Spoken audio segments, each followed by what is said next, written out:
जब मैले ती महिलासँग कुरा गर्ने कोसिस गरेँ, उसले बिस्तारै आफ्नो टाउको घुमाएको थिइन्।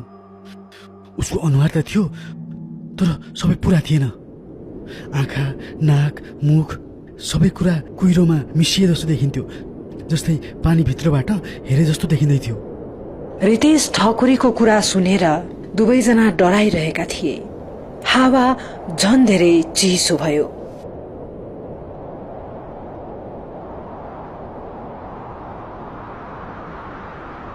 यो नर्मल पहाडी चिसो थिएन, यो हड्डीसम्म पुग्ने चिसोपना थियो।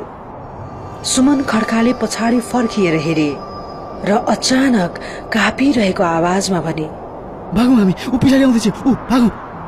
उसले पुरै बोल्न पनि सकिरहेका थिएन कि ती महिलाले एक कदम अगाडि बढाइन्। कि कमसे कम त्यस्तो नै लाग्यो, किनकि उसको पाइलाले जमिनलाई छोएकै थिएन।